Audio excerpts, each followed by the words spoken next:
we have the greatest show of all time. We have a man that in his own modest way can tell you, I don't like it. I'm just telling you the truth. You like it? No! Listen to my fucking ranting. Listen to what you do to me. I don't believe you anymore.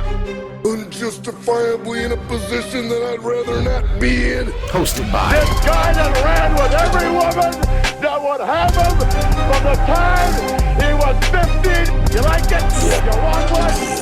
And 90,000 people watching. In my moment of glory. Yeah, no, I'm living a nightmare. I don't trust you. The fuck up. You make me want to smoke. You fucked my damn... Justin Draven.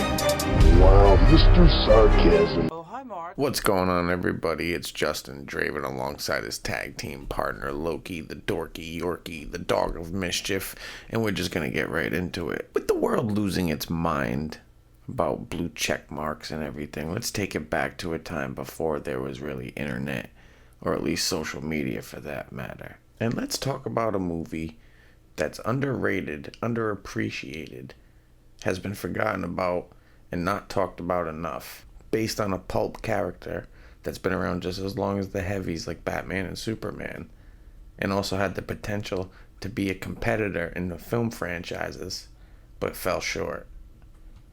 I'm talking about The Shadow, starring Alec Baldwin. But it's okay, because it was before he was all fat and crazy and started using movie sets as his own personal shooting range. Now, Baldwin plays Lamont Cranston, an American mercenary who disappears in China for an unsaid amount of years and assumes the identity of Yin Ko, a ruthless warlord. But he's granted redemption by the brother of one of his victims, who hunts him down and kidnaps him and reforms him. But in retrospect, probably isn't the best idea, because what if he just went back to being evil? Because he trains him to become basically Professor X. And so with all that newfound knowledge, he reassumes the identity of Lamont Cranston, goes back to New York, and in the daytime, he's a billionaire playboy philanthropist, and at night, he fights crime as The Shadow. And in the midst of all of this, somehow, someway, he runs the foul of the last living descendant of Genghis Khan, Shiwan Khan, and then a battle ensues. Now, who am I to say what's an Oscar-worthy movie? So I'm not going to go on record and say I think that it deserved to win an Oscar. But in the same token, I believe it's a highly underrated movie, because the problem isn't in the casting at all. Because you got Alec Baldwin playing Lamont Cranston / The Shadow. You got legendary John Lone playing Shiwan Khan. You got Penelope Ann Miller. You got Peter Boyle, Tim Curry, Ian McKellen. I mean, the cast is stacked.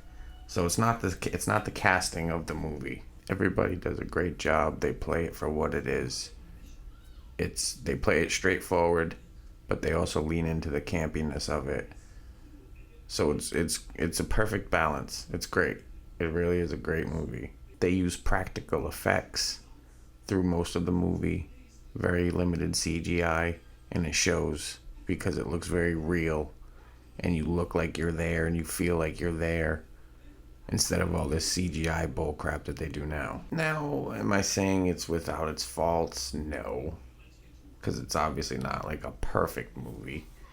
There's not many of those out there, but it definitely deserves a watch if you have the time, because it's a very entertaining movie. It's a good popcorn movie. Might not be an Oscar movie, and they do leave some things that you wish they might have expanded on. There's a whole secret organization that I wish they would have maybe flushed out a little bit more and got into a little bit more. But maybe they were planning for a sequel for that. But like I said, it's not an Academy Award-winning movie.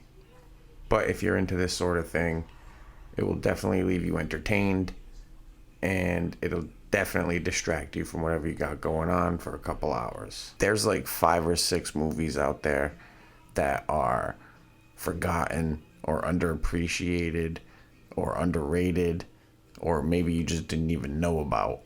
But there's about a handful of them out there, and they're the Avengers of it, and I would say this is one of them. So if you have the time, I would definitely check it out because it's very entertaining. And dare I say, it's actually one of those kinds of movies I wouldn't mind if they rebooted because they haven't done it before. So it would be something new and that not a lot of people know about. So it'd be still kind of taking a risk like they used to back in the day, the kind of stuff that made exciting movies. And if you haven't already, please like, comment, and subscribe to my channel. Thank you for watching. I've been Justin Draven, and you have